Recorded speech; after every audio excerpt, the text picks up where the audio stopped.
नमस्कार। बीच बहस कार्यक्रम में आप सभी का बहुत स्वागत, अभिनंदन। मैं हूं आपके साथ निधीश गोयल। हिंदी भाषा जो है वो अपने आप में हमारी संस्कृति के लिए एक महत्वपूर्ण अंग है। जब मैंने बोला भाषा और संस्कृति, ये दो शब्द एक साथ, तो सोच करके देखिएगा इस भाषा का कितना महत्व हो जाएगा, जो सीधा सीधा संस्कृति से हमें जोड़ करके ले जाती है। अगर किसी भी देश को तोड़ना हो तो उसे उसकी भाषा से थोड़ा सा विमुख कर दीजिए, और किसी को देश से किसी से जोड़ना हो और विश्व मानव की दृष्टि, जो वीर सावरकर जिनके लिए कहते थे कि मैं विश्व मानव हूं, तो आप अपनी भाषा के साथ में लगातार जुड़ते चले जाइए। उसके उसके अपने हंसने की भाषा, अपने रोने की भाषा, अपने जागने अपने सोने की भाषा, अपने हंसने खिलखिलाने की भाषा, यही भाषा है। और इस भाषा का नाम, अगर हम भारत की बात करें तो वो हिंदी है, संस्कृतनिष्ठ हिंदी, जिसकी हम आगे बात कर सकते हैं। और आप सभी का बहुत स्वागत। आज हिंदी दिवस की आप सभी को बहुत बहुत शुभकामनाएं। हमारे साथ इस विषय पर चर्चा करने के लिए आज कार्यक्रम में उपस्थित हैं डॉक्टर इंदुशेखर तत्पुरुष जी। इंदुशेखर जी, आपका बहुत स्वागत, अभिनंदन। आपका परिचय मैं देना चाहूँगा। पूर्व अध्यक्ष हैं राजस्थान साहित्य अकादमी के, और साथ ही प्राकृतिक एवं पेट्रोलियम मंत्रालय, प्राकृतिक गैस एवं पेट्रोलियम मंत्रालय, भारत सरकार की हिंदी सलाहकार समिति के भी आप सदस्य हैं। वर्षों तक आपने अनेक पत्र पत्रिकाओं में लेखन का कार्य किया है, संपादन का कार्य किया है, और एक प्रतिष्ठित लेखक के तौर पर आपकी देश भर में मान्यता है। एक बार फिर स्वागत इंदुशेखर जी आपका। इंदु जी, जब हम हिंदी एवं हमारी संस्कृति ऐसा बोलते हैं तो हमारी संस्कृति का मतलब एक बड़ा भारत, एक विराट भारत, जैसे हम कभी भरतखंड के नाम से देखते हैं, कभी आर्यावर्त के नाम से देखते हैं, तो उसकी संस्कृति बड़ी विशाल थी, जिसके बारे में कहते हैं कि हम हिंदू कुश से आगे की बात करते हैं, हम ईरान से आगे की बात करते हैं, हम इधर इंडोनेशिया, हम अंकोर वाट, कंबोडिया तक की बात करते हैं। तो इतने विराट एक भूभाग में जो संस्कृति हमारी रही है, उस संस्कृति का जुड़ाव उस भाषा से, जिसे हम हिंदी के नाम से जानते हैं, थोड़ा उसकी प्रस्तावना के रूप में अपनी बात रखें, फिर आगे बढ़ते हैं। किसी भी संस्कृति का उस भाषा से वैसा ही संबंध है जैसे आत्मा और मन का संबंध। और जो राष्ट्र या जो देश जिनकी अपनी एक संस्कृति होती है, सांस्कृतिक पहचान होती है, वे अपनी भाषा, स्वभाषा पर ही अपनी संस्कृति को कायम रख सकते हैं, जीवित रख सकते हैं। और यह बात आपने आरंभ में संकेत में कही भी कि जिन राष्ट्रों या समाजों को उनकी भाषा से काट दिया गया, वे अपनी संस्कृति से विच्छिन्न हो गए, संस्कृति से कट गए, उनकी संस्कृति नष्ट हो गई। हमारा राष्ट्रीय आंदोलन जो स्वाधीनता का, स्वतंत्रता का आंदोलन था, वह इसका बहुत बड़ा साक्ष्य देता है। देखिए, हमारी सांस्कृतिक अखंडता का भी यह परिचायक है, और ये कितना बड़ा तथ्य है कि हिंदी जो स्वाधीनता आंदोलन की भाषा बनी, प्रमुख भाषा बनी, उसको आगे करने का श्रेय अहिंदी भाषी क्षेत्रों के उन देशभक्तों को जाता है। ठीक बात है। आपने स्वामी दयानंद सरस्वती गुजरात से आए थे, काठियावाड़ के थे, उनकी तो गुजराती मूल भाषा थी, या वो संस्कृत के बहुत गहरे पढ़े लिखे थे, लेकिन उन्होंने सत्यार्थ प्रकाश हिंदी में लिखना चाहा। बिल्कुल। महात्मा गांधी स्वयं गुजरात के थे। बंगाल तो अपनी बंग भाषा के प्रति, बांग्ला के प्रति बहुत लगाव रखने वाला एक प्रांत है। बिल्कुल। लेकिन उन सभी महान क्रांतिकारियों ने, या देश के आंदोलन को नेतृत्व देने वाले बंगाल के लोगों ने हिंदी को प्रमुखता दी, हिंदी को प्रतिष्ठा दी, अपनी बहुत समृद्ध भाषा और साहित्य होते हुए भी। सही। दक्षिण में हम सुब्रमण्यम भारती का नाम लेते हैं, तो ये सारे अहिंदी क्षेत्र के होते हुए भी ये जानते थे कि भारतीय तो संस्कृति के लिए स्वभाषा, स्वावलंबन और स्वराज। बिल्कुल। तो ये जो इनमें स्व शब्द है, चाहे स्वभाषा है, स्वराज है और स्वावलंबन है, स्वदेशी की भावना है, ये सब एक ही तार से जुड़ते हैं, राष्ट्रीय चेतना के तार से, और यही भाषा और संस्कृति के संबंधों की भूमिका निभाता है। यही स्वत्व का निर्माण भी करता है। और जब आपके अंदर स्वत्व का निर्माण हो जाता है, उसके बाद में देखिए कि जो एक गीत की पंक्तियां आती हैं कि निर्माणों के पावन युग में हम चरित्र निर्माण न भूलें और स्वार्थ साधना की आंधी में वसुधा का कल्याण न भूलें। तो ये कल्याण की भावना जो है हमारे अंदर, जो स्वत्व का निर्माण करने की भावना है, ये भी हमारी भाषा से, इसीलिए शायद वो कहते भी हैं कि जो है भाषा और संस्कृति है यही उन्नति का मूल भी है किसी न किसी तौर पे। इंदु जी, जब हम हिंदी भाषा की बात करते हैं, किसी भी भाषा की बात करते हैं, तो हमेशा एक प्रश्न दिमाग में आता है कि ये भाषा जो है वो कितनी पुरानी है। क्या ये 500 वर्ष, 1000 वर्ष, हम रामायण कालीन बात करें, महाभारत कालीन बात करें, तो अगर हिंदी पर्टिकुलर की बात करें तो कितनी पुरानी भाषा ऐसे माना जा सकता है? हिंदी की उत्पत्ति और उसका जो उद्भव है उसकी दृष्टि से हम देखें तो लगभग 1100 वर्ष पुरानी ये भाषा है। और जो प्राकृत है जी, और उसकी अपभ्रंश अवहट्ट भाषा रही, बोली रही है, भाषा रही है, उससे धीरे धीरे धीरे हिंदी का विकास हुआ है। और लेकिन हिंदी का राष्ट्रीय चरित्र आप देखिए कि इन 1000 वर्षों की विकास यात्रा में यह कैसे सारे देश की और विशेषकर उत्तर भारत की, ठीक बात, जिसमें अवधी, मैथिली, ब्रज, राजस्थानी, इन सारी बोली भाषाओं से ये धीरे धीरे समृद्ध होती गई, विकसित होती गई। और जो प्राकृत, जो भारत की एक बहुत पुरानी प्राचीन भाषा थी, जो भारत में बहुत देशव्यापी भाषा थी, मायण भाषा थी। बहुत सारा साहित्य हमारा उस प्राकृत अपभ्रंश में आज भी मिलता है। हमारे जैन मुनियों ने बहुत सारा साहित्य उस भाषा में लिखा है, बहुत सारी लोक गाथाएं उसमें लिखी हुई है। वही भाषा धीरे धीरे हिंदी के रूप में विकसित हुई। और चूंकि समय के अनुसार भाषा की जो स्थिति होती है वह सभ्यता पर भाषा की विकास यात्रा निर्भर करती है। मानव सभ्यता विकासशील सभ्यता है और जो अन्य मानवों से, अन्य समूहों से, अन्य समाजों से जो उनका संपर्क बनता बिगड़ता रहता है। जैसे कालांतर में अरबी और फारसी बोलने वाले भारत में आए और उनसे भारतीय लोगों का संपर्क हुआ तो उन भाषाओं की छाप भी हिंदी पर लगी और उनसे हिंदी का विकास हुआ। यह भी एक ऐतिहासिक तथ्य है। आज भाषा में अनेक पुर्तगाली और अनेक भाषाओं के शब्द जो है वो देखने, अंग्रेजी भाषा के शब्द समाविष्ट हुए। तो भाषा निरंतर विकसित होती है और यह सभ्यता आधारित है। भाषा किसी कक्ष में बंद कोई जड़ वस्तु नहीं है। तो जिस तरह से सभ्यता विकास करती है और मानवीय संबंध बनते हैं, मानवीय समाजों के परस्पर संबंध बनते हैं, तो उसमें भाषा में एक गति आती है। ठीक है, लेकिन यह मूल विषय है कि जो भारतीय परंपरा संस्कृत की रही है उसका अधिकांश हिंदी का उससे नाभिनाल की तरह जुड़ा हुआ है। यह बात हमें नहीं भूलनी चाहिए। इंदु जी, आपने जो कि संस्कृत की बात भी की और आपने दूसरी भाषाओं के बारे में बात भी की और कई लोगों से कि मुझसे हमने सुना है कि उन्होंने एक पूरा वाक्य बोला, उसमें बोला कि ये वाक्य इसमें से ये शब्द पुर्तगाली का है, ये शब्द फ्रेंच का है, ये शब्द अमुक भाषा का है, ये अमुक भाषा का, और बाकी जो बचा हुआ है वो हिंदी है।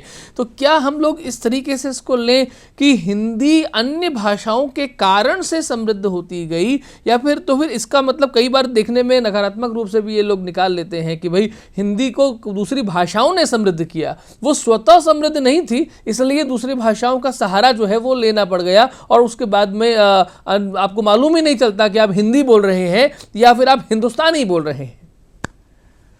देखिए, ये तो ऐसा ही तर्क है कि गंगा के लिए ये कहा जाए कि ये छोटी छोटी धाराओं से, छोटी छोटी नदी नाले अगर इसमें न मिलते होते जी तो ये समुद्र तक नहीं पहुंचती।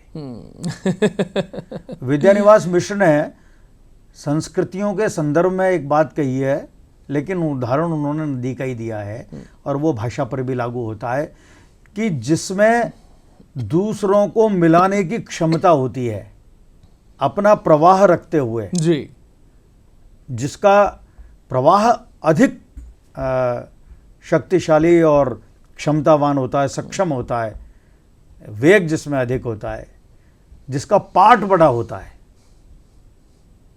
जिसमें जल की राशि अधिक होती है, वही दूसरी सहायक नदी नालों को मिलाने की क्षमता रखता है। इसी तरह से आप हिंदी को देखें, स्वाभाविक है कि जो गतिशील समाज होता है, जो गतिशील सभ्यता होती है, वह अन्य अपनी सहवर्ती समांतर सभ्यताओं से संपर्क करती है, संपर्क रखती है जी। तो स्वाभाविक है कि वे इसमें तत्व आते हैं और उन तत्वों को वह समावेशित करती है, अपनी मूल प्रकृति को न छोड़ते हुए जी। किंतु यदि वह अपनी मूल प्रकृति को छोड़ दे, भाषा की अपनी मूल प्रकृति होती है, संविधान में भी इसकी ओर इशारा किया है, जो अनुच्छेद 351 है जी। भाग 17 का, उसमें इस ओर बहुत अच्छे तरह से कुछ संकेत दिए हैं। तो भाषा की अपनी यही प्रकृति होती है कि वह अपनी जो मूल धारा है उसको अक्षुण्ण रखते हुए अन्य भाषाओं को लेती है। तो यह समावेश करना, लेना और उनको स्थान देना जी, ये समृद्ध होने से अधिक हमको ये मानना चाहिए कि जब उन मानव समूहों को, समाजों को उस सभ्यता और समाज में, उस देश में स्थान दिया जाता है जी, उनको आश्रय दिया जाता है, तो उसी तरह से उन शब्दों को भी आश्रय दिया जाता है। और यह एक उदारता है, उस उदारता के कारण, और उसका पाठ बड़ा है जी, जिसमें वो समा सकते हैं। इंदु जी, जो कि आपने मूल की बात की, तो क्या हम इसको इस मूल को संस्कृत निष्ठ हिंदी के तौर पे समझें? क्योंकि अगर हम कोरोना काल की बात करें तो वहाँ पर टीवी पर जो है वो एक पुराने हमारे दो धारावाहिक जो दिखाए गए, रामायण और महाभारत के रूप में, एक रामानंद सागर जी ने कृत किया था और दूसरा B.R. चोपड़ा जी ने कृत किया। तो ऐसे में जब उस भाषा को हम देखते हैं, और हालिया जो एक हिंदी फिल्म इंडस्ट्री में जो एक फिल्म आई पृथ्वीराज चौहान, सम्राट पृथ्वीराज चौहान के ऊपर, डॉक्टर चंद्रप्रकाश द्विवेदी जी ने जिसका लेखन किया, जिसका निर्देशन किया, उसकी भाषा के ऊपर काफ़ी बातें हुई कि इसकी भाषा जो है उस समय उर्दू का प्रचलन इतना नहीं था, तो इतना उर्दू का प्रचलन क्यों किया गया, सम्राट ने ऐसे ऐसे शब्दों का उपयोग जो करने के कारण से शायद वो फिल्म जितनी चलनी चाहिए थी उतनी वो फिल्म नहीं चली। रामायण और महाभारत के भाषा का भी उस समय उदाहरण प्रस्तुत किया गया कि वहाँ पर बड़ी संस्कृत निष्ठ हिंदी थी, जिसके कारण से वो एक सनातन धर्म को मानने वालों को शायद ये अपना एक कार्यक्रम लगा, या अपना इतिहास लगा, और उस फिल्म में वो इतिहास जो है वो अपना नहीं लगा। शायद ऐसा लगा कि इसको घुला मिला दिया है, इसको गंगा जमनी तहजीब के तौर पे दिखाया गया है। तो क्या आप इसको भाषाई संस्कृति को इसी तरीके से देखते हैं? आपका जो प्रश्न है उसका पाठ भी बड़ा चौड़ा है इसलिए मैं इसमें से केवल एक निष्कर्ष लेता हूं जिस पर मुझे समझता हूं कि हमें चर्चा करनी चाहिए कि हिंदी के मूल में संस्कृति का कितना योगदान है और वो आज हमें कितना स्वीकार्य होना चाहिए। क्योंकि फिल्म, नाट्य और धारावाहिक, इनके अपने अपने संदर्भ होते हैं, अपनी अपनी दृष्टि होती है, और उन विवादों का भी अपना अपना एक परिप्रेक्ष्य होता है जी। लेकिन चूंकि मूल रूप से वो भाषा से संबद्ध है। हिंदी का अधिकांश आधार बिना किसी संशय के असंदिग्ध रूप से संस्कृत पर आधारित है। यह बात हमें मान लेनी चाहिए। समस्या तब पैदा होती है तब हम, और आज की नहीं, ये विशेषकर स्वाधीनता के आंदोलन के समय भी हो गई थी, कि एक जो आपने गंगा जमनी तहजीब शब्द का भी प्रयोग किया, उस दृष्टि से, या कह सकते हैं कि तुष्टीकरण की दृष्टि से जी, भाषा में मिलावट, एक तो स्वाभाविक रूप से कुछ भाषा के शब्द आते हैं, जैसा मैंने पहले आपने कहा भी कि अरबी फारसी बोलने वाले समुदायों से समाज संपर्क हुआ, राजनीति में उनका नेतृत्व था, उनका राज्य भी रहा, सत्ता रही, तो सत्ता के शब्दावली वह सारी आई, हमारे न्यायालयों में वो शब्दावली आई, राजकाज की शब्दावली में फारसी शब्दावलियाँ आई, बहुत सारी आई, तो हिंदी में स्वाभाविक रूप से आई। लेकिन हम केवल तुष्टीकरण की दृष्टि से भाषा में उन शब्दों को घोल दें, मिला दें, मिलावट कर दें, तो वो जो मिलावट होती है गलत हो जाता है। वो मूल वस्तु को प्रदूषित करती है। आप कोई भी रंग गंध स्वाभाविक रूप से जो मिलता है, और ये हमने देखा और आज भी हम देख रहे हैं कि कुछ शब्दों को अनायास, मैं एक बहुत ऐसा उदाहरण देता हूं कि हिंदी का उपहास करने के लिए जो संस्कृतनिष्ठ शब्द हैं उनको लेकर बड़ा उपहास किया जाता है। मैं एक उदाहरण अनेक वर्षों से देता आ रहा हूं। आप प्रचलन की बात है ये जी। आप छोटे से गांव में भी जो मिष्टान्न भंडार देखेंगे आप जी।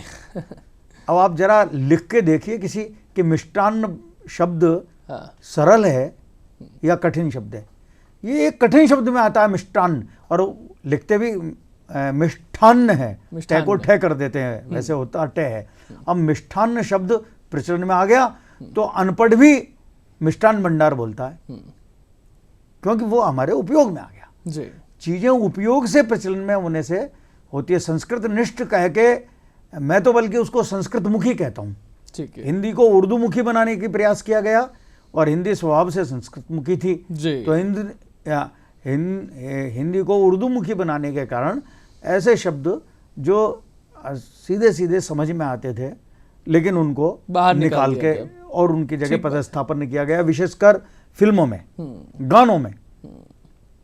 और आप ये बात प्रसंगांतर हो जाएगी, विषयांतर, लेकिन एक पूरा इतिहास है कि किस तरह से गानों में से जो संस्कृत मुखी हिंदी के शब्द थे उनको निकाल के बाहर किया और उर्दू के शब्दों को डाला और हिंदी के नाम पर डाला। हिंदी के नाम पर डाला तो मालूम ही नहीं चला लोगों को कि हम क्या देख रहे हैं, क्या सुन रहे हैं। यहाँ तक कि देश में हिंदुस्तानी की वकालत भी की गई। बिल्कुल। ये तो सौभाग्य से हमने हिंदुस्तानी को स्वीकार नहीं किया, हिंदी को ही रखा, लेकिन हिंदुस्तानी को भाषा के रूप में वकालत की गई। और राजर्षि पुरुषोत्तम दास टंडन और जो ऐसे लोग थे हिंदी के प्रति जुझारू, उन्होंने इसका बहुत विरोध किया और हिंदी ही रही, हिंदुस्तानी से हम बचे रहे। बहुत सुंदर बात आपने कही है कि संस्कृत निष्ठ के साथ साथ में हमें संस्कृत मुखी के बारे में भी सोचना चाहिए, और इस बारे में भी सोचना चाहिए कि जो एक आसान और सरलता की बात हम करते हैं कि हमें इजी लैंग्वेज चाहिए, और अगर हम उर्दू के, अरबी के, फारसी के शब्दों का उपयोग करके हिंदी को आसान बना सकते हैं, सरल बना सकते हैं, और लेकिन जब मुश्किल कब हो जाती है कि वो सरलता संस्कृत मुखी से हट करके जाती है। तो ये एक समझने वाली बात है कि आपको बचपन से पुस्तकों में पढ़ाया क्या गया है और चलचित्रों के माध्यम से हम देख क्या रहे हैं, क्योंकि वही हमारा मानस पटल पर प्रभाव भी पड़ रहा है। इंदु जी, कार्यक्रम के इस भाग में हम थोड़ा लिपि के बारे में भी बात करना चाहेंगे, क्योंकि एक बात भाषा के साथ साथ में उसकी लिपि से जब जुड़ती है तो बड़ी हो जाती है। और हिंदी की देवनागरी लिपि, और चूंकि आपने अभी भाषाओं में मिलावट की जो बात की थी, तो उस प्रदूषण से हमें हटना भी होगा, और शायद ऐसा ही प्रदूषण लिपि के तौर पर भी हिंदी के साथ में किया गया। हाँ, ये एक बड़ा संकट हिंदी के सामने रहा है जी। अभी भी कभी कभी सिर उठाता है और कुछ जगह देखा भी जा सकता है। जब हिंदी को उर्दू से जोड़ने या उर्दू को हिंदी में घुलाने मिलाने की बात चली, तो हिंदुस्तानी के साथ उर्दू की जो नस्तालिक लिपि है, अरबी और फारसी से बनी हुई है, तो उस लिपि को भी स्वीकार करने की बात देश में आई, जबकि यह लिपि पूरी तरह अभारतीय लिपि थी। और हिंदी के जो संघर्षशील लोग थे, हिंदी के आंदोलन को दिशा देने वाले थे, हिंदी को बचाने और हिंदी की रक्षा के लिए जो कटिबद्ध लोग थे, उन्होंने इसका घोर विरोध किया और हमने उसको हिंदी की लिपि के रूप में स्वीकार नहीं किया। अन्यथा हिंदुस्तानी को जब मान्यता देने की बात चल रही थी जी, तो उसके साथ इसकी लिपि भी उर्दू की जो नस्तालिक लिपि है उसमें उसको स्वीकार करने की बात थी। आप दिल्ली में चले जाइए, आपको बड़ा आश्चर्य होगा कि हर शिलापट्ट पर जी, पहले हिंदी में, हम्म, अंग्रेजी में, गुरुमुखी में जी, और उर्दू में जी, चार चार लिपियों में, यानी देवनागरी, अंग्रेजी, अंग्रेजी, हाँ, गुरुमुखी और नस्तालीक, जी, जो उर्दू की लिपि है, उसमें नाम लिखे हुए हैं शिलापट्टों पे। जी, क्या भारत में ऐसे लोग हैं अभी? मुझे नहीं मालूम कितने प्रतिशत होंगे जी, कि जो हिंदी, अंग्रेजी और गुरुमुखी के अलावा भी इन तीनों में लिखे होने के बाद भी वे नहीं समझ पाते। बिल्कुल, कितने दिल्ली में इतने लोग होंगे जो ना हिंदी जानते हैं, ना अंग्रेजी जानते हैं, न गुरुमुखी जानते हैं। यही तुष्टीकरण है भाषा। किनके लिए लिखा है ये? मुझे नहीं लगता कि ऐसे लोग होंगे। हो सकता है होंगे, तो देखिए क्या उनके लिए 100 लोगों को अगर हम 100 एक माने तो उन सभी को इसके लिए शिलापट्ट देना तो आवश्यक है। इस तरह से ये बहुत से हैं। लेकिन दरअसल भाषा और लिपि दोनों का मामला उपनिवेशीकृत मानसिकता से जुड़ा हुआ है और ये हमारे मस्तिष्क में इतना गहरे जड़ जमाए बैठा है। एक रोचक उदाहरण आपको देता हूं मैं। जी, विद्यार्थियों के जो पाठ्य पुस्तकों में, उत्तर पुस्तिकाओं में और परीक्षाओं में वस्तुनिष्ठ प्रश्न आते हैं जिनको ऑब्जेक्टिव क्वेश्चंस बोला जाता है, उसमें 4 विकल्प दिए जाते हैं। हिंदी में जब पर्चा होता है, प्रश्न पत्र होता है, तो ए, ब, स, द ये लिखा जाता है। अब इसका कोई तर्क नहीं है कि ए, ब, स, द ये जो 4 विकल्प रखे हैं, Exactly. ए ऊपर ही ऊपर है, ब बहुत नीचे, पैप है, ब 5वें वर्ण में आता है, फिर स बिल्कुल और नीचे आ जाता है, द ऊपर चला जाता है। क्या क्रम है? केवल एक कारण है कि इसकी औपनिवेशिक मानसिकता, हमको ABCD की हिंदी करनी है। चूंकि अंग्रेजी में ABCD लिखा हुआ होता है तो हम उसकी हिंदी अ ब स द करते हैं। अब उसमें इतना हमारा दिमाग हम नहीं लगाते कि अरे ए आई लिख सकते हैं, 1 2 3 4 लिख सकते हैं, क ख ग लिख सकते हैं, राम श्याम मोहन सोन लिख सकते हैं। अंग्रेजी में ही करना है तो आप जॉर्ज लिख दो, और नाम लिख दो, कुछ भी लिख दो, कुछ भी करिए, लेकिन इस तरीके की चीज जो है लेकिन कुछ विवेक तो होना चाहिए ना। इतनी मूर्खता तो ना होनी चाहिए कि ABCD की हिंदी हम ABCD लिख के और 4 विकल्प कर रहे हैं। नहीं, आपने बड़ी तो एक ये colonial mindset मानसिकता, की बात जो ये आपने दरअसल की है। औपनिवेशिक मानसिकता हाँ। होती है। तो प्रधानमंत्री जी ने भी इस बार 15 अगस्त को लाल किले की प्राचीर से जो बात कही कि हमें गुलामी के हर एक प्रतीक चिन्ह को हटाना होगा, और इसी तरीके से राजपथ का नाम जो कर्तव्य पथ दिया गया है, तो हम सबका ये अपना एक कर्तव्य है कि भारत की जो मूल भाषाएं हैं, जो भारत से जुड़ी हुई हैं, भारत की आत्मा से, सनातन से जुड़ी हुई हैं, अपनी संस्कृति से जुड़ी हुई हैं, उन्हें उनकी संस्कृति के साथ साथ में दूसरी जो सभ्यताएं होंगी उनको निमंत्रण दें, उनको सम्मिलित करें, लेकिन अपनी जो मूल है उसको प्रदूषित ना करें। ये प्रदूषण से हमें हटना होगा। कार्यक्रम का अंतिम भाग है। इंदु जी, आपका संदेश हमारे दर्शकों के लिए। इसमें केवल मैं एक बात ये कहना चाहूँगा कि हमने आरंभ में जो हमारी संस्कृति की बात कही, तो वहाँ हिंदी की बात जब भाग 17 के अनुच्छेद 351 में कही गई जी, राज्य का क्या कर्तव्य रहेगा हमारे संबंध में, तो हिंदी के लिए कहा गया कि भारत की सामासिक संस्कृति को अभिव्यक्त कर सके। बहुत सुंदर। जो भारत की एक संस्कृति है, सामासिक, सबको इकट्ठा किए हुए जो संस्कृति है, उसको व्यक्त करने की, अभिव्यक्त करने की क्षमता सर्वाधिक इस देश में हिंदी में ही है। यह संविधान के अनुच्छेद 351 में जो शब्द लिखा गया है, हम उसके प्रति आस्था, श्रद्धा और विश्वास रखें, और उस कर्तव्य को निर्वाह करने के लिए हमें हिंदी केवल किसी भाषा के प्रति मोह के कारण नहीं, या उस भाषा के साथ हमारा एक लगाव है इसके कारण नहीं, बल्कि यह हमारा एक संवैधानिक दायित्व है। और संवैधानिक दायित्व तो भाषा के नाते ही नहीं, बल्कि भारत की सामाजिक संस्कृति को अभिव्यक्त करने का माध्यम हिंदी है, एकमात्र माध्यम हिंदी है। इसलिए हम हिंदी को उस संस्कृति की संवाहक होने के नाते भी हम उसका अभ्यास करें, उसमें हम हिंदी में रहें, हिंदी में मगन हो, हिंदी में बहुत लिखें, बोलें, पढ़ें।